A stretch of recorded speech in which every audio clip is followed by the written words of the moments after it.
Well, another SEC weekend coming up with an outstanding Georgia team. Hopefully we can take advantage of how well we played last night against North Carolina and bring that type of effort home. I think so much of our success has to do with how well we're doing on the mound on that day. And when we are doing well, our offense seems to relax and do a really nice job. And so it's just something we need to continue to build on. We continue to need to have pitchers step up and give us chances to have that type of success. So happy to answer any questions. We'll start with Dave. How's it going, Mark? Good to see Dave. Last night was the halfway point of the season. You guys wish that you probably had a better record, but there's been a lot of injuries and that kind of thing. Have you talked to the guys about this last half and saying, hey, here's what we probably got to do in order to feel good about the postseason? Yeah, many times. When you're dealing with 18 to 22-year-olds, you always are aware of the mindset and what's going through their head and how they're dealing with the ups and downs. And so it's been a constant battle cry for a lot of this year that some years you go 50-10 and you feel everything goes perfect. And then some years are an absolute struggle because of things outside of your control. And 2022 for us has been one of those kind of years. And so for us, the message is continuing to be, how do you handle it? You still have a light at the end of the tunnel. Not everybody that gets to the NCAA tournament is 45 and 11 at the end of the regular season. You have teams that sneak in, they go all the way to Omaha. So our message is continuing to be, even though it's not our prettiest season, there still is a lot of optimism. There's a lot of reason for hope. We have to be optimistic, but also realistic. And the realistic thing in this matter is that teams sneak into the NCAA tournament as one of the top 64 teams and have a great postseason. So that's still our goal. We're one of 10 teams in the league right now with 3 or 4 conference wins. Our RPI is right around the top 50 in the country. So everything that we would like to achieve throughout this adversity is still there. So that's what we're using to continue to motivate these guys. And I think when you have a Texas series like we had, when you have a Vanderbilt series like we had, and then you have a night like last night against a top 20 team in North Carolina, guys know you're not just saying it just to say it. There is actual meat behind that. So we just got to keep plugging forward. Michael. Excuse me. Morning, Mark. Hope you're doing well. Hey, Mike.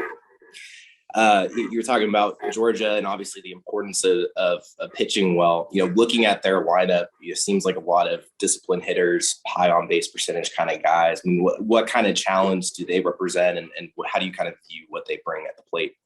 Yeah, offensively, they're exactly what tends to have the most success in our league. And then when you have that success in our league, it carries over nationally. They're talented, but yet experienced and older. And so you look at the Tate brothers, you look at Anderson, McAllister, on and on and on. They've got a lot of experienced, talented guys that give you really good, tough at-bats. They've got over 400 on-base percentage.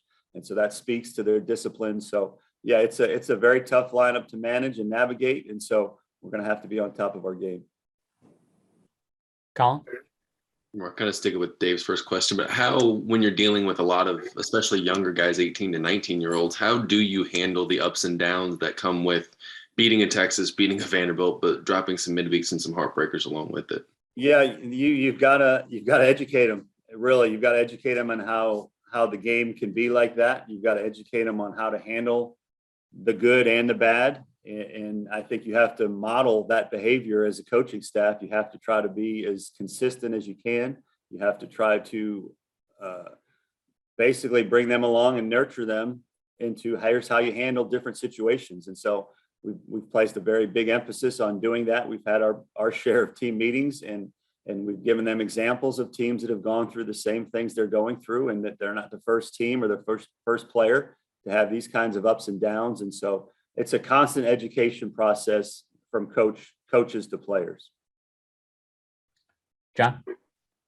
Hey, Mark, do you get a sense before games of how that particular game may go? Can you read within the team, this is going to be a really good day for us. This may be a struggle just based on, what they're perceiving and what you have lined up from a pitching standpoint?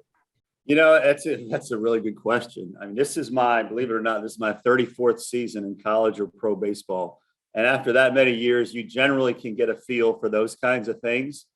But with this year's team, because of the nature of the young guys, of guys pitching or playing that have never really done it at this level, it's been harder than ever to know what to expect on that given day. Last night, did we predict we'd win 15-2? There's no way in the world I could have told you I thought that was going to happen, but it did.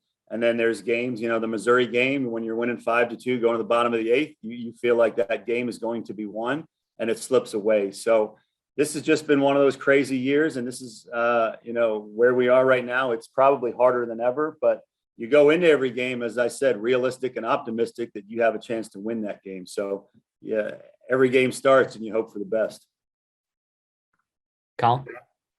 Eli and Brett are obviously coming back from Tommy John. Eli had a really nice start last night. Just what have you seen from those two guys? And as they continue to come along, how much help can they be on the weekends for this pitching staff? Yeah, I'm encouraged by Eli. I think Eli obviously struggled in his very first outing last week coming back, but you saw the growth in just 1 week's time with him. Fastball ticked up a little bit last night. His location was better. He has good poise. He's athletic. And so he's a guy that's going to definitely, I think, help us, not just for the rest of this year, but moving into the future. And, Brett, I still think is a work in progress. He has some things to clean up mechanically. He needs to continue to get healthier. So I think they're both factors, but at this point, I would say Eli is very encouraging with what we've seen in terms of his progress. John? On Jack Mahoney, what did you see from him that made you want to put him into the lineup last night? And is there a chance that he may be able to pitch a little bit at the end of the year? Most likely he will not pitch. I think that's not something that we'll be able to do. I think it's in his best interest. Again, we're going to err on the side of protecting our guys. And so it's probably not something that you'll see. Last night, it felt like the right thing to do. He's clearly a really good matchup against a left-handed pitcher. Struggled some against the righties last night, but he really takes really good at bats against lefties. So that's a good thing to continue to learn about our team. And it just felt like it was the time to do it. Obviously, we slid Wimmer over to shortstop for the night.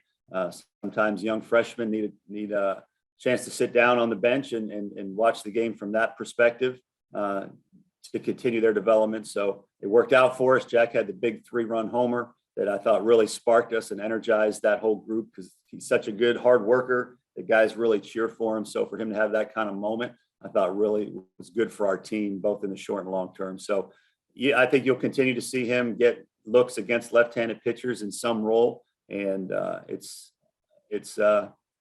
good to see. It was good to see. Colin? Mark, just kind of sticking with things offensively, have you kind of put your finger, it seems like it's been up and down at times, especially in SEC play, but have you kind of put your finger on when we're doing this well, we're succeeding offensively as a team, and when we're not, we're struggling, or is it kind of still a work in progress there? It's still a work in progress. I will say, if you look at the older guys on our team, I mean, you've got a Belk hitting 346, you've got an Eister hitting 340, you've got a Wimmer hitting 333, you've got a Madden who's been over 300 most of the year. Those are the older guys. And we've got younger guys that are playing really good defense for us, but it's been a real struggle for them. And I actually looked at it one day, and our starting lineup, the batting average was over 300 as of about a week ago. So sometimes the overall team statistics can be a little misleading in that regard, but a lot of it in terms of when you have our great days and when we have our struggling days. I mean, I've said it before, a lot of it has to do with who's on the mound for the other team. All you have to do is look at Tennessee, and I think Vanderbilt had 11 hits last weekend. Great pitching is going to beat hitting every single time. It just is. And so in terms of who we've played Texas, we've played Clemson, who was pitching really well when we played them. We've faced Tennessee, who's the best pitching staff in the country. It's just been on and on and on. And so it's been a challenge, but I think the common denominator you see when you look at our stats is the older guys are doing really well and the younger guys. And we've played as many as 4 freshmen at a time, sometimes 5 if you add the freshmen on the mound. And it's just a matter of the growing pains that they're going through that kind of balances that thing out.